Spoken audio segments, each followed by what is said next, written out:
Para mim é uma honra muito grande estar aqui, né? Um prazer, como sempre, falar um pouco sobre esses temas tão importantes. Quero apresentar para vocês em primeira mão alguns dos números que a gente tem mais atualizados do setor, né?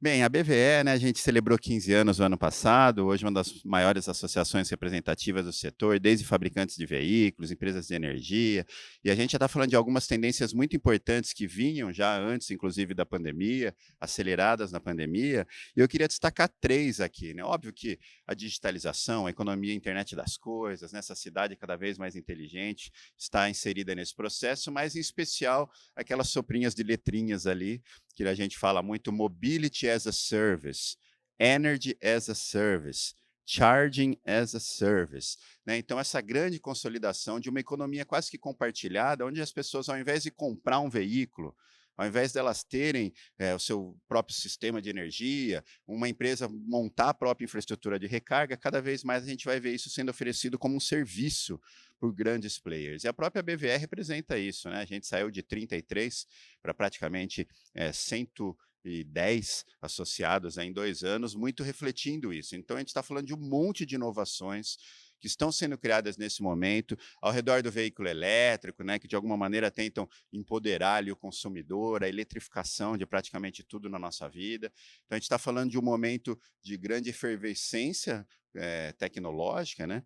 E provavelmente aqui vão sair uma boa parte dessas novas tecnologias, né? Que vão integrar o carro, a infraestrutura de recarga, o celular, a geração distribuída, o excedente da geração distribuída você guarda no carro, né? O dia, né, meus amigos da PHB sabem, o dia que a legislação permitir o carro elétrico voltar a energia para a rede, né?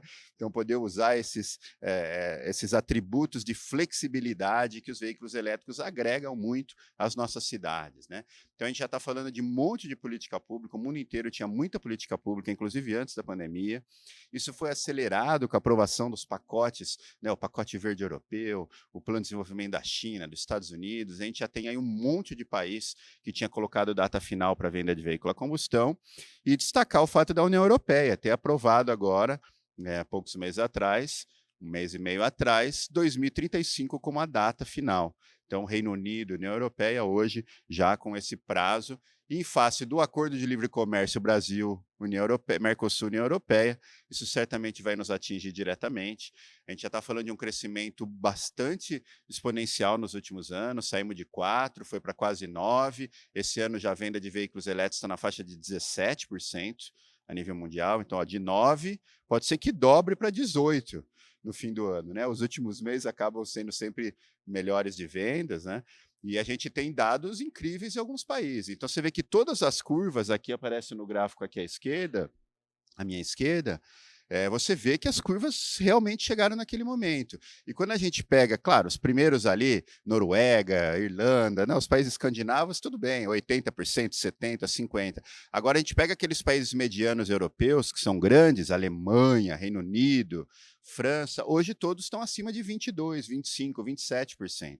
A China, que aqui está o último do gráfico ali com 13% o ano passado, esse ano já foi para 30% no primeiro semestre, né? Então é um processo sem volta, a gente está acompanhando, está falando de quase mais de 20 milhões de veículos elétricos já na rua, né? O mercado financeiro já vê um valor nisso, tanto é que você pega ali o gráficozinho, por exemplo, os dois de cima, ali é o valor de mercado das fabricantes de bateria e das fabricantes de veículo elétrico, né? E embaixo as montadoras tradicionais. Você vê que em poucos anos esse ecossistema da mobilidade elétrica, que não valia nada em relação, 3 anos atrás, valia quase nada em relação às montadoras tradicionais, hoje você tem lá um valor, né, bem maior de elétricos em relação às montadoras, como o caso, por exemplo, da BYD, ser a terceira montadora mais valiosa do mundo, né? Você tem a Tesla número 1, a Toyota e a BYD. Quer dizer, isso surpreende a muita gente. Como assim? Não é o grupo Volkswagen, né? Não é uma Mercedes, não é uma Stellantis, né?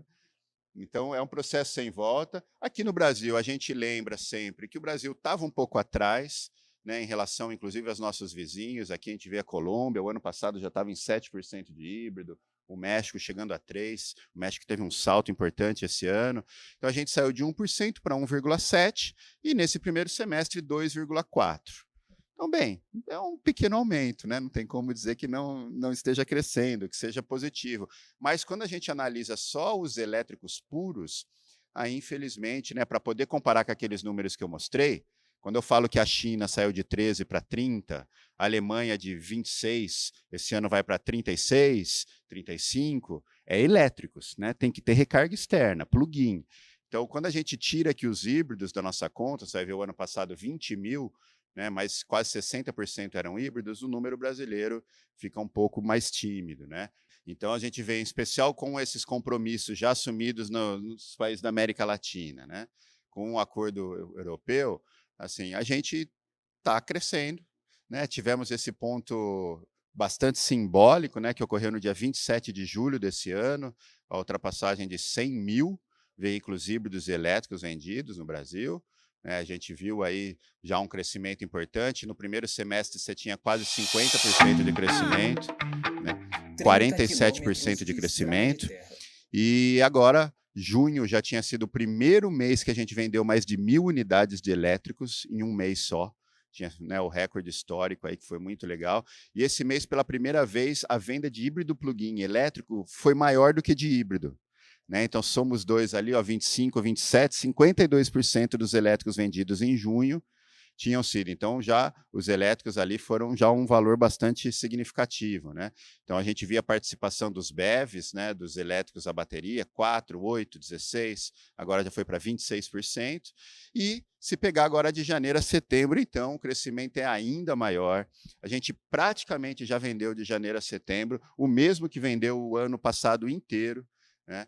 Foi aí um mês muito bom, foi o melhor mês da série histórica que a gente teve até hoje de venda de veículos híbridos e elétricos. Então, a gente está falando de um crescimento de quase 50% em relação ao mês passado, agosto, né? Mais de 130% em relação ao outro ano.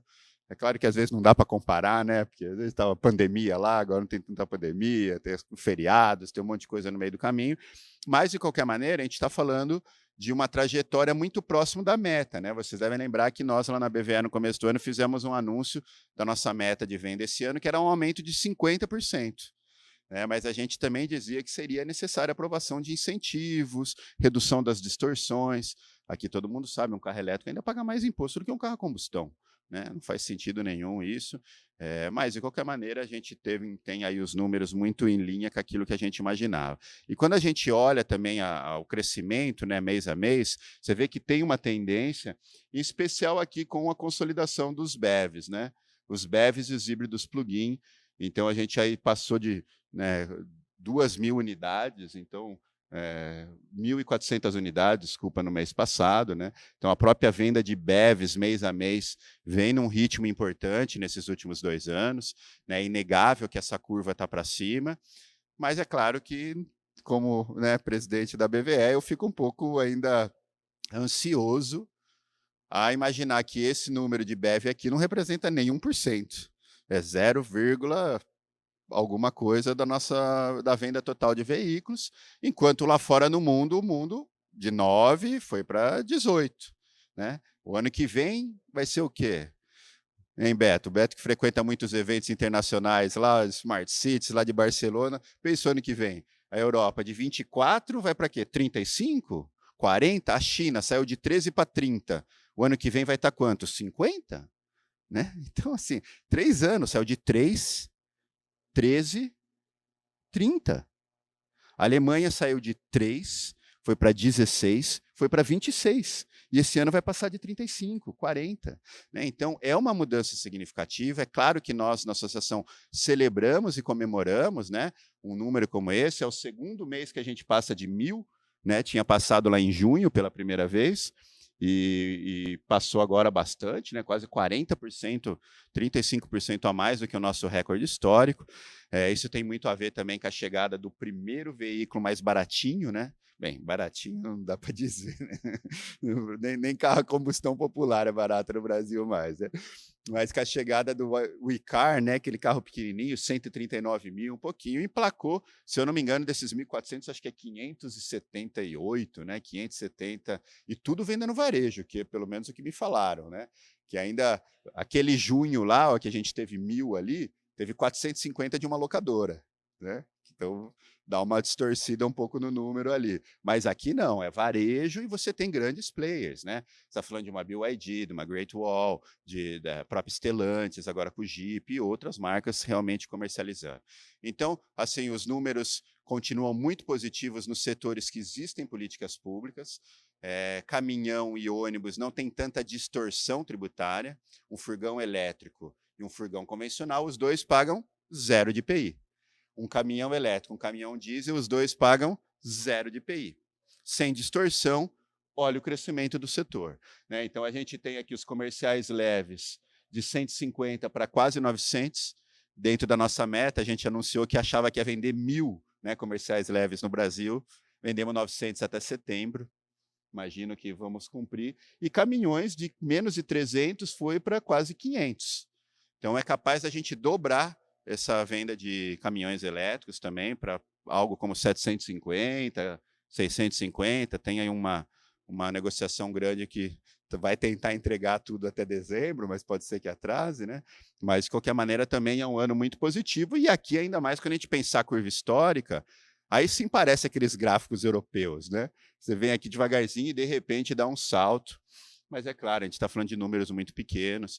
Agora, quando você fala de uma venda de frotas corporativas, né, os furgões elétricos, esses carros agora, por exemplo, a 99, né, está com negociação grande, aí mais 300 até o fim do ano.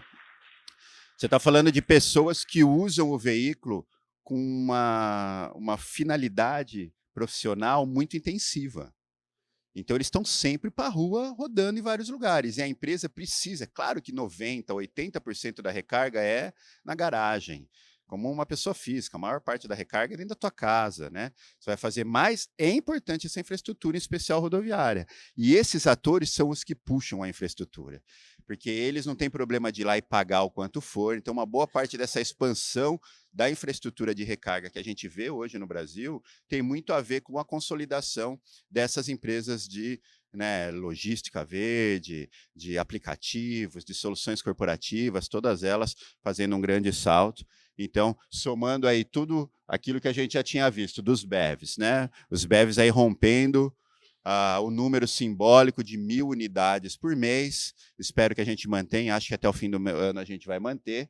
Caminhões e comerciais leves também rompendo essa barreira simbólica dos 1.000 unidades, né, das 700 unidades, 750 de caminhões, e aí a gente já saiu para praticamente 111 mil híbridos e elétricos vendidos no Brasil até o final de setembro, né, até o último dia do mês.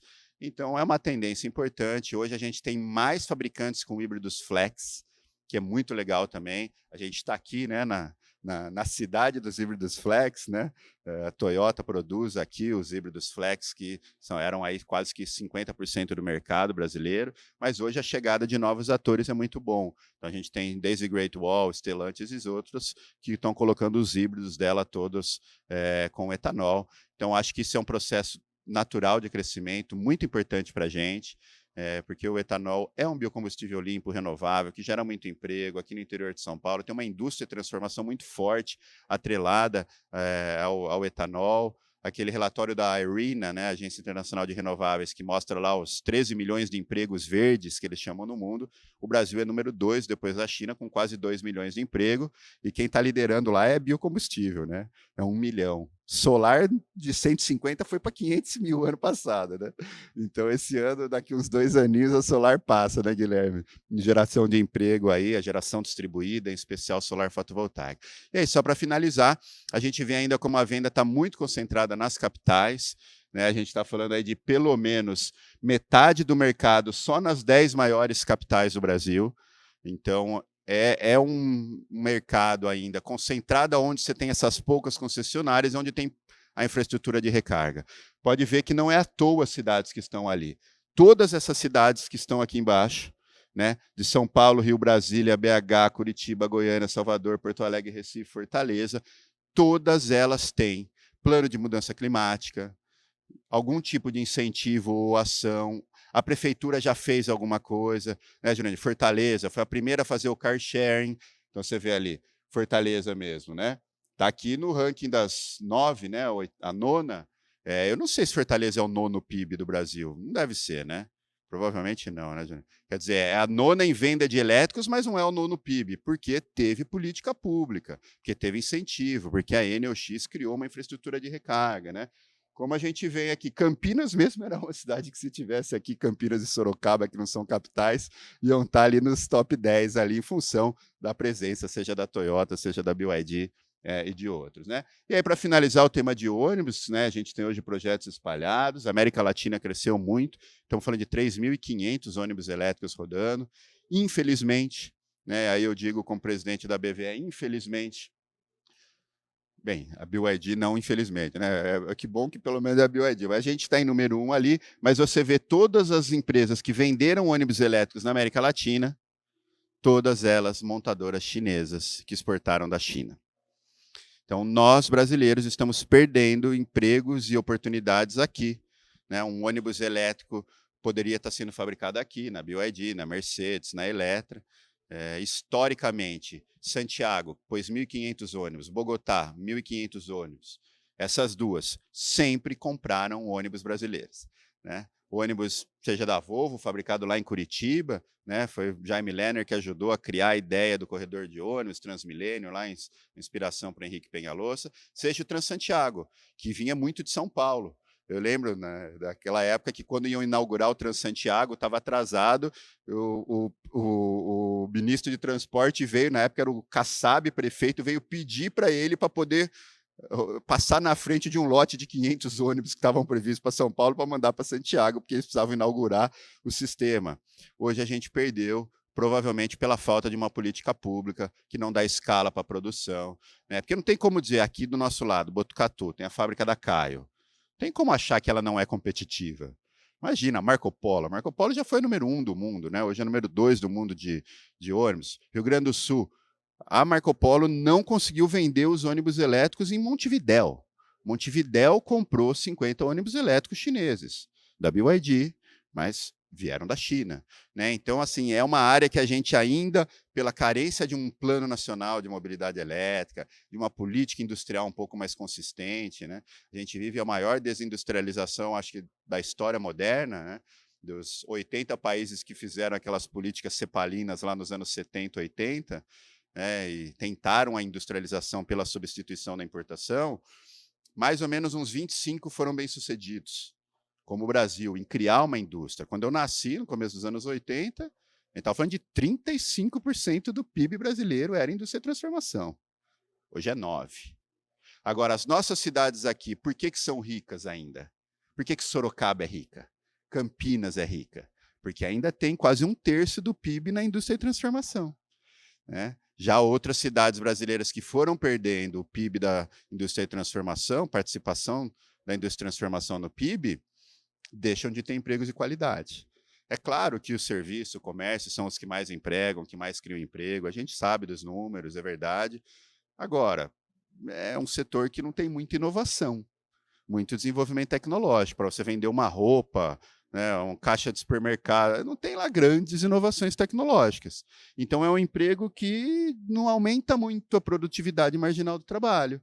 É um emprego que paga um salário relativamente mais baixo, né? Isso sem falar do agro brasileiro, que vem crescendo, que é uma coisa maravilhosa, mas é um agro grande, né? Maquinários, 5G, autônomos agora, né? Os tratores, aqueles vídeos são incríveis, né? Aquele monte de trator andando, tudo 5G autônomo. Em pouco tempo, espero que elétricos, né? Lá na BVE a gente está, inclusive, trabalhando para essa nova categoria ali que vai ter com os tratores, as colheitadeiras elétricas, que lá fora, inclusive, já tem alguns, mas é um processo que deveria, acho que, nos deixar um pouquinho preocupados ali pela sobrevivência do setor. E apesar da gente ter, sim, né, bons exemplos, bons casos, prefeituras que fizeram já muita coisa. São José dos Campos mesmo já está operando o primeiro corredor elétrico, 100% elétrico do Brasil, e cada vez mais essa integração, né, da solar. A gente acredita muito nesse ciclo completo do sol à roda, assim como São José dos Campos fez. Vai lá, licita a compra do ônibus, faz o corredor de ônibus, e vai lá e licita usina solar, né? Muito fácil. Abate não só a conta de energia dos ônibus, quanto de todos os prédios públicos, se paga em 4 anos e meio, e a tarifa do corredor de ônibus, com o ônibus mais moderno do Brasil, elétrico, bonitão, parece um trem, né? Wi-Fi, todas aquelas regalias que tem dentro do ônibus, e ele vai ter uma tarifa menor do que o ônibus convencional, porque o custo dele foi estabilizado em função da presença disso. Todo mundo aqui sabe, mas a geração distribuída, né, o Guilherme, presidente lá da BGD, sabe muito bem, a geração distribuída foi a fonte número 1 de potência, né? Por mais que, semana passada, enquanto a gente estava preocupado com a eleição, nossos amigos lá na ANEEL e no Congresso tinham aprovado aquele jabuti horrível, né, dos 8 GB de térmica, contrataram aí um giguinha lá no Amazonas, né? Pelo menos o de Maranhão e do Piauí não apareceu ninguém. Quer dizer, mesmo o senador que fez o negócio, e todo o jabuti foi para ter usina lá no Piauí, no Maranhão, que era o projeto dele, não apareceu nenhum maluco para levar gás liquefeito GNL e trazer dos Estados Unidos, porque teve a guerra da Rússia, o preço estourou e a conta não fecha mais. Mas o jabuti foi aprovado. É uma lei. Então, uma hora ou outra, quando tiver melhor o cenário internacional, os caras vão tentar enfiar a goela abaixo, né? Assim como só essa térmica de Manaus ali custou R$ 444. A solar no último leilão, R$ 100, cento e poucos reais, né? Então, mas é um processo, a gente sabe que a solar é a que mais vai crescer, 75% da nova energia de solar será da geração distribuída, nós sabemos que as matrizes no mundo estão se limpando, o Brasil tem uma situação muito favorável, o ciclo de emissão na vida completa de um veículo elétrico, ele é favorável no mundo inteiro, mesmo na Europa, ainda com uma matriz suja, ele reduz 63% na média. Claro, a Polônia, que é a matriz mais suja, menos de 30%. Mas uma França, uma Suécia com uma matriz limpa quase 80%, assim como o Brasil, chegando aí a 83%. Né? O Brasil tem tudo a ganhar nessas revoluções, a gente tem cadeias, todos os minérios estratégicos, temos muito destaque, né, em eletrônica de potência, na possibilidade de criar vários dos componentes disso, né, CPQD, nosso projeto lá da segunda vida de baterias, com CPFL, conseguiram criar um BMS novo para fazer a operação disso, né? Algo que inicialmente os próprios chineses achavam, oh, isso aí não vai ser fácil eles fazerem, viu?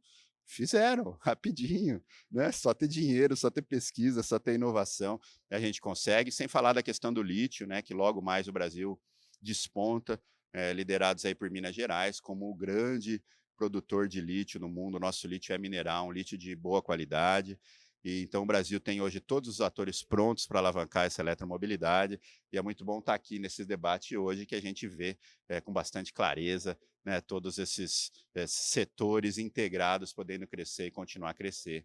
E obrigado pela oportunidade.